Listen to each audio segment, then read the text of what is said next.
வணக்கம் நண்பர்களே.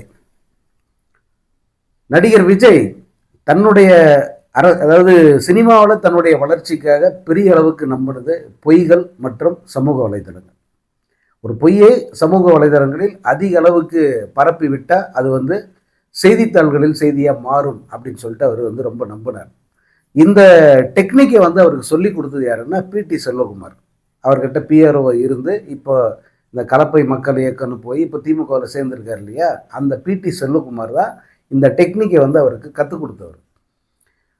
நீங்கள் அவரோட முன்னெல்லாம் ஒரு அறிக்கை வரும் விஜய் கிட்ட இருந்து. அந்த அறிக்கையில் விஜய் கையெழுத்தெல்லாம் இருக்காது. விஜய் சொன்னதாக ஒரு செய்தி மாதிரி எழுதி கீழே பிடி செல்வகுமார்னு போட்டு அந்த அறிக்கையை எல்லா மீடியாவுக்கும் அனுப்புவாங்க. அதை அவங்க அப்படியே பப்ளிஷ் பண்ணுவாங்க. அது அந்த டெக்னிக்கை தான் பின்னாடி என்ன பண்ணாங்கன்னா, விஜய் நேரடியாக சொன்ன மாதிரி இருக்காது, ஆனால் விஜய் தரப்பிலிருந்து பரவிய தகவல் அப்படின்னு சொல்லுவாங்க. அந்த தகவல் அப்படியே பரவி பரவி பரவி செய்தியாக மாறிடும். இதை தனது வளர்ச்சிக்கான ஒரு முக்கியமான உத்தியாகவே விஜய் பயன்படுத்த ஆரம்பித்தார். அது இப்போ வரைக்கும் அப்படி பயன்படுத்திக்கிட்டு இருக்காங்க. அதுலேயும் சமூக வலைத்தளங்களில் இந்த காசு கொடுத்து ஒரு கூட்டத்தை இவங்க உருவாக்கி வச்சாங்க இல்லையா, அதில் செய்தியாளர்கள் இருக்காங்க, மீடியாக்காரங்க இருக்காங்க, இந்த யூடியூப் பேச்சாளர்கள் இருக்காங்க, அவங்கெல்லாம் நிறையவே இருக்காங்க. மாதம் மாதம் சம்பளம் தராங்க அவங்களுக்கு. இவங்க தொடர்ச்சியாக ஒரு பிம்பத்தை விஜய்க்காக போலி பிம்பத்தை கட்டமைக்கிறதுல ரொம்ப தீவிரமாக செயல்பட்டு இருந்தாங்கன்னு ஏன் சொல்கிறேன்னா, இப்போயும் செய்கிறாங்க. ஆனால் இப்போ என்ன நிலைமை எப்படி மாறி இருக்கு அப்படிங்கிறதுக்காக தான் இந்த முன்னுரையை தரேன். இன்னைக்கு எந்த சோசியல் மீடியா, எந்த பெய்டு அந்த மீடியா புரோக்கர்ஸு இவங்க மூலம் விஜய் வளர்ந்தாரோ, விஜயுடைய அந்த பிம்பம் பெரிதாக கட்டமைக்கப்பட்டதோ, அந்த பிம்பம் மெல்ல மெல்ல மெல்ல அதை சிதைய ஆரம்பிச்சிருக்கு.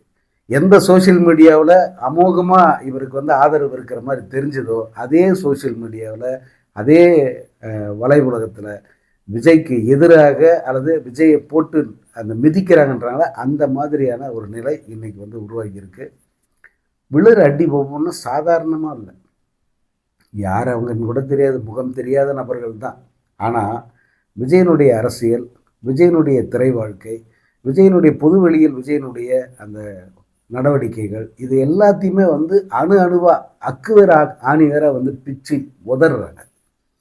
அதிலும் இந்த ஏஐ தொழில்நுட்பம் வந்த பிறகு அது எது நிஜம் எது ஏஐ அப்படின்னு கண்டுபிடிக்க முடியாத அளவுக்கு வீடியோக்களை அவங்க உருவாக்கி வலைத்தளங்களில் அதை பெரிய அளவுக்கு வைரலாக்குறாங்க. இது எப்படி விஜய பூமராக மாதிரி தாக்கி இருக்கு அப்படின்னா, பொதுமக்கள் மத்தியில் அரசியல் களத்தில் விஜய்க்கு எதிரான ஒரு மனநிலை இப்போ பெரிய அளவுக்கு பரவி இருக்கு. இந்த நபரை நம்ம நம்ப தேவையில்லை, நமக்கு தேவையற்ற ஒரு சுமை விஜய் எல்லாம், அவர் கூட போய் யாரும் சேரவே வேண்டாம் அப்படிங்கிற அளவுக்கு ஒரு மனநிலையில் மற்ற அரசியல் கட்சிகள் ஒதுங்கி போக ஆரம்பிச்சிட்டாங்க. எனக்கு வாய்ப்பே இல்லைன்னாலும் பரவாயில்ல, நான் விஜயோட போய் சேர மாட்டேன் அப்படிங்கிற மனநிலையில் இருக்காங்க. இப்போ நீங்கள் ஓ பன்னீர்செல்வத்தை எடுத்துக்கோங்க. அவர் தான் விஜய் அன்னைக்கு போயிடுவார் அப்படின்னு சொல்லிட்டு கிட்டத்தட்ட 3 மாதங்களாக சொல்லிக்கிட்டு இருக்காங்க. காரணம் என்னென்னா, அவருக்கு அதிமுகவில் இடம் இல்லை, திமுகவில் போய் சேருவதற்கு தயக்கத்தில் இருக்கார். அதே போல் வேறு கட்சியில் எங்கேயும் போய் தனியாக நிற்க மாட்டார், தனியாக கட்சி தொடங்க மாட்டார். அப்படி ஒரு சூழலில் அவருக்கு பெரிய அளவுக்கு வாய்ப்பு விஜய் கூட போய் சேர்றதுல இருக்குது. காரணம், செங்கோட்டையன் பேசியவரை சமாதானப்படுத்திட்டாரு. அப்படியெல்லாம் இத்தனை நாளும் பொய்யான தகவல்களை உருட்டிகிட்டு இருந்தாங்க. இப்போ பார்த்தீங்கன்னா, எனக்கு வேற எந்த இடத்துலையும் போக விருப்பம் இல்லை. அவருக்கு இவரை பொறுத்த வரைக்கும், ஓபிஎஸை பொறுத்த வரைக்கும் அவர் திமுகவுக்கு போவதற்கு அதிக வாய்ப்பு இருக்குது. ஏன்னா அவங்க இவருக்கு இடம் தருவதற்கு அவங்களும் சம்மதம் தான். ஆனால் அப்படி போயிட்ட அதிமுகவை அதில் சொந்தம் கொண்டாட முடியாத ஒரு நிலை வந்துருமே என்ற தயக்கத்தால் தான் இவ்வளோ காலமும் மென்று முழுங்கிட்டு தொடர்ச்சியாக அதிமுக சேர்றதுக்கு ட்ரை பண்ணிக்கிட்டு இருக்காரு ஓ பன்னீர்செல்வம். ஆனால் அவர்கிட்ட இந்த ஆப்ஷன் யார், செங்கோட்டையன் மீண்டும் மீண்டும் விஜயனுடைய ஆப்ஷனை கொண்டு போகிறாரு. அது ஆரம்பத்திலே நிராகரிக்கிறார். வேண்டாம், எனக்கு அந்த விஜய் கூட போய் சேர்ந்து விஜய் முதல்வர் அப்படின்னு சொல்லிட்டு பிரச்சாரம் பண்ணுற அந்த ஈனத்தனமான வேலையெல்லாம் எனக்கு வேண்டாம், அது நீயே வச்சுக்கப்பா, என்னை விட்டுரு அப்படின்னு சொல்லிட்டு ஓ பன்னீர்செல்வம் அந்த ஆப்ஷனை கட் பண்ணுறார். ஏன்னா விஜயோட போய் சேரும்போது என்ன ஆகும்னா, இவரோட இமேஜ் டேமேஜ் ஆகும். என்னதான் இவரை ட்ரோல் பண்ணாலும் அல்லது ஓ பன்னீர்செல்வத்தை குறைச்சி மதிப்பிட்டாலும் மினிமம் குறைந்தபட்சம் ஒரு மரியாதைன்னு ஒன்று இருக்கு இல்லையா. 3 முறை தமிழ்நாட்டின் முதல்வராக இருந்தார். ஜெயலலிதாவின் நம்பிக்கைக்குரிய ஒரு விசுவாசியாக இருந்தார். அதே போல் ஒரு அதிமுக தொண்டர்கள் மத்தியில் அவருக்குன்னு ஒரு இமேஜ் இருக்குது. இதையெல்லாம் விட்டுட்டு இப்போ செங்கோட்டையன் என்னதான் அரசியலுக்காகனா கூட இவ்வளோ மட்டமாக ஒரு ஆள் இறங்கி போவான், அது இவ்வளோ அனுபவசாலி, போய் விஜய்க்கு அவரை தளபதியை முதல்வராக்குவோம், முதல்வரை உட்கார வைப்போம் அப்படின்னு சொல்லிட்டு இப்படி கூவுறானடா அப்படின்னு எல்லாருமே செங்கோட்டையனை போட்டு வெளுக்கிறாங்க. நீங்கள் இந்த தாவைக்கால பார்த்தீங்கன்னா தலைமை தற்கூறி விஜய்க்கு ஒரு மாதிரி அடின்னா, இந்த செங்கோட்டையன் மாதிரி ஆட்களுக்கெல்லாம் இருந்த கொஞ்ச நெஞ்சம் மானம் வரை அது எல்லாமே போயிடுச்சு அந்த கட்சிக்கு போன பிறகு. அதுவும் விஜய்க்கு ஆதரவாக பேசுகிறேன் அல்லது விஜயை அப்படி குளிர வைக்கிறதுக்காக புகழ்கிறேன்ற பேரில் இவங்க மைக்கு பார்த்த உடனே வளர்கிறாங்கல்ல, அதெல்லாம் சிரிப்பாக சிரிக்குது பொதுவெளியில். ஸோ இதையெல்லாம் பார்க்குறாரு அவர். நமக்கு இது சரிப்பட்டு வராது, வேண்டாம் அப்படின்னு ஒதுங்கி நிற்கிறார். எனக்கு இந்த தேர்தலில் நிற்கிற வாய்ப்பே இல்லைன்னாலும் பரவாயில்ல, ஆனால் விஜய் பக்கம் போகமாட்டேன் அப்படின்னு சொல்கிற அந்த தலைவர்கள் பட்டியலில் அவர் நிற்கிறார். இங்கே எல்லா பக்கத்திலும் துண்டு போட்டு எல்லா பக்கத்திலும் கையை நீட்டி போட்டி இவங்க தயாராக இருக்கிற அந்த தேமுதிக கூட விஜய் பக்கம் போகிற அந்த ஆப்ஷனை க்ளோஸ் பண்ணி வைக்கிறாங்க, வேண்டான்ட்டு. ஏன்னா அந்த பையன் விஜயகாந்தோடைய மகன் விஜய் கூட போய் சேரணுங்கிற ஒரு ஆசை இருக்குது. ஆனால் அப்படி சேர்ந்தா நம்ம அடுத்த தேர்தல் வரைக்கும் இருப்போமா அப்படிங்கிற கலை யதார்த்தம் பிரேமலதாவுக்கு தெரியுது. அதனால் திமுக அதிமுக எந்த பக்கம் போகிறது இதை மட்டுமே அவங்க இப்போ தொடர்ச்சியாக பரிசீலனை பண்ணுறாங்க. 9ஆம் தேதி வரைக்கும் அவங்க பரிசீலனை பண்ணுவாங்க. அதாவது சீட்டு அதே போல் பெட்டி எந்த பக்கம் அதிகமாக கிடைக்குதோ அந்த பக்கம் போகிறதுக்கு அவங்க தயாராகிட்டு இருக்காங்க. இன்னொன்று ராஜ்யசபா தொகுதின்னு அனத்துறாங்க, அதை யாருமே தரமாட்டேன்னு சொல்லிட்டாங்க. ஸோ இது பிரேமலதா அவங்களும் விஜய்ங்கிற ஆப்ஷனை கட் பண்ணுறாங்க. அடுத்து மருத்துவர் ராமதாஸ் அவர் பேச்சுவார்த்தை நடக்குதுன்னே செங்கோட்டையன் சொல்கிறார்.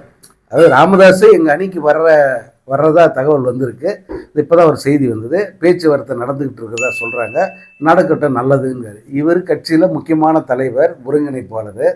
இவரே தகவல் வருதுன்னு தான் சொல்கிறாரு. யார் கூட அப்படி பேசுகிறாரு ராமதாஸ்?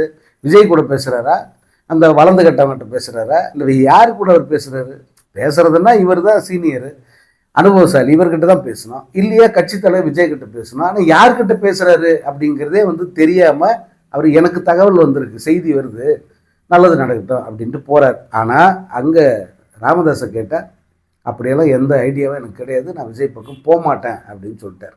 போனால் இவர் எந்த அளவுக்கு கழுவி ஊற்றப்படுவார் அப்படிங்கிறது அவருக்கும் தெரியும். ஏன்னா அன்புமணி போய் கொஞ்சம் சூதானமாக போயிட்டு இபிஎஸ் கூட ஜாயின் பண்ணிட்டார், என்டிஏவுக்கு போயிட்டார். அப்போ அதுக்கு ஈக்குவலாக ஒரு அணிக்கு போகணுன்னு சொன்னால் திமுக கூட்டணிக்கு தான் வரணும் ராமதாஸ். அப்போ திமுகவில் அவ்வளோ சீட்டு கொடுப்பாங்களான்னு ஒரு கேள்வி இருக்குது. முக்கியமான ஃபேக்டர் திருமாவளவன், அவர் இதுக்கு ஒத்துக்குவாரா அப்படின்னு ஒரு கேள்வி இருக்குது. அந்த திருமாவளவன் ஃபேக்டரை ஓரளவுக்கு அவர் தன்னுடைய மனநிலையை சொல்லிட்டார். எனக்கு 15 ஆண்டுகளுக்கு முன்பு நான் என்ன முடிவு பண்ணால் அதுதான் இப்போதும் கூட்டணி விஷயத்தில். ஆனால் ராமதாஸை சேர்க்கிறதா வேணாமாங்கிறதெல்லாம் நாங்கள் முடிவு பண்ண முடியாது, அது முதலமைச்சர் தான் முடிவு பண்ணுவார், கூட்டணியின் தலைவர் அவர் தான். தலைவர் என்ன முடிவு எடுத்தாலும் அதை நாங்கள் ஏற்றுக்கிறோன்னு சொல்லிட்டார் அவர். ஸோ இங்கே திருமாவளவன்ற ஃபேக்டர் அது ஒதுங்கிடுது. இப்போ முதலமைச்சர் முடிவு பண்ணி இவரை சேர்க்கிறதா வேணாமா அப்படின்னு முடிவு பண்ணும்.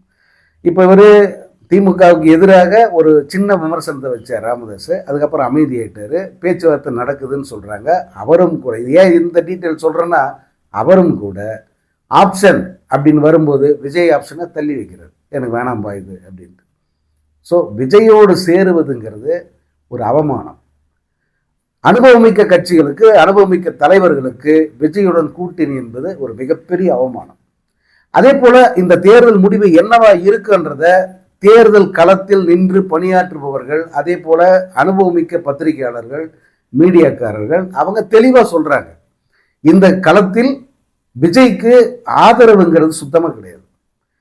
விஜயை பார்க்கணுன்ற ஆர்வம் இருக்கே தவிர அது ஆதரவா மாறலைங்கிறது ஏன் புரிஞ்சிக்க மாட்டேன்றாங்க. யாரு விஜய்க்கு சப்போர்ட்டா பேசுறவங்க அல்லது மீடியாவில் சிலர், அதாவது சில சேனல்கள் விஜய்க்கு ஆதரவாக செயல்படுது இல்லையா, அவங்கள பார்த்து கேட்கறது என்னன்னா, ஆர்வம் வேற ஆதரவு வேறுங்க, ஏன் அந்த அடிப்படை கூட தெரிய மாட்டேங்குது. விஜய் போகிற இடத்துலலாம் அவர் பின்னாடி வருகிற கூட்டம் இருக்கு, அது ஆர்வத்தோடு அவரை பார்க்கறதுக்கு வர்ற கூட்டம். அவர் பார்த்து முடிச்சுட்டா முடிஞ்சு போச்சு, அவ்வளோதான். திருப்பி வந்து அவங்க பின்னாடி வரமாட்டாங்க.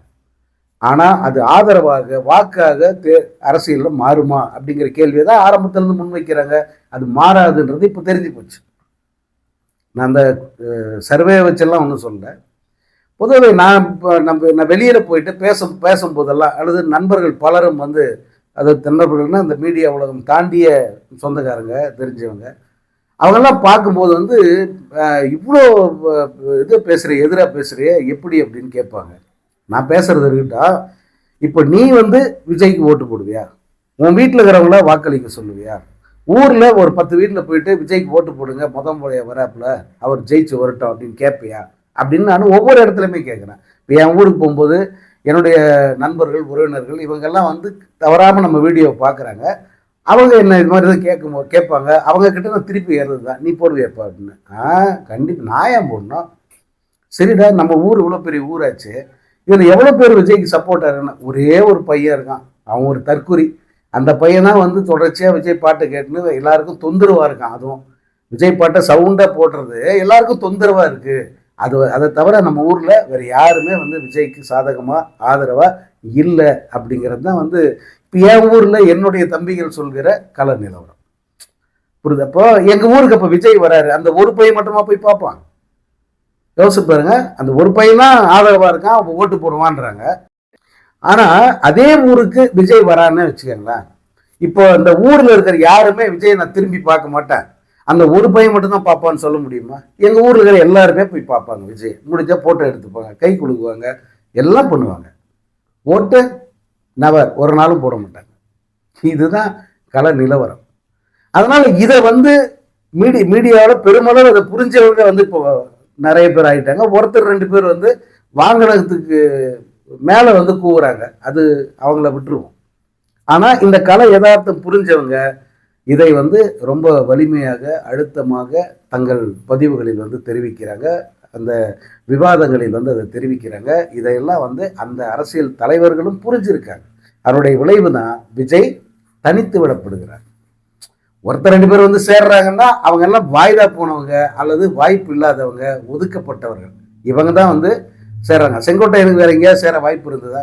திமுகவுக்கு அவர் தூது விட்டு பார்த்தாரு, ஆனால் திமுக அவர் சீந்தவே இல்லை. ஏன்னா இந்த ஆள் தேவையில்லப்பா, இந்த ஆளால் வந்து அங்கே நம்ம இருக்கிற கட்சிக்காரங்க நமக்கு ஒத்துழைப்பு கொடுக்காம போனால் என்ன பண்ணுறதுன்னு சொல்லிட்டு செங்கோட்டையனை சேர்க்கவே மாட்டேன்ட்டாங்க. இந்த கூப்பா கிருஷ்ணன் திமுகவில் சேர்றது எவ்வளோ ட்ரை பண்ணார், முடியலன்னும் போது தான் வந்து அவர் தாவைக்காக போகிறாரு. ஏன்னா அதிமுக போக முடியாது. அவர் அப்படி ஒரு சூழல் இருக்கிறவங்க தான் வந்து விஜயை தேடி போகிறாங்களே தவிர, மற்றபடி அத்தனை பேருக்குமே நிலவரம் என்னன்னு தெரிஞ்சிருக்கு. விஜய் ஒரு செல்லா காசு, அந்த கட்சிங்கிறது 2026க்கு பிறகு இருக்காது, அந்த கூடாரம் காலியாக போகும் அப்படிங்கிற அந்த யதார்த்தம் புரிந்தவர்கள் அத்தனை பேருமே வந்து விஜயை விட்டு தள்ளி நிற்கிறாங்க. எத்தனை கோடி கொடுத்தாலும் எத்தனை சீட்டு கொடுத்தாலும் உன்னோட சகவாசமே வேண்டாம் அப்படிங்கிறத வந்து இப்போ களத்தில் இருக்கிற தேர்தல் அரசியலில் தீவிரமாக பங்கேற்றிருக்கிற அத்தனை கட்சிகளின் நிலைப்பாடாக இருக்குது. இதுவும் நல்லதுக்கு தான்.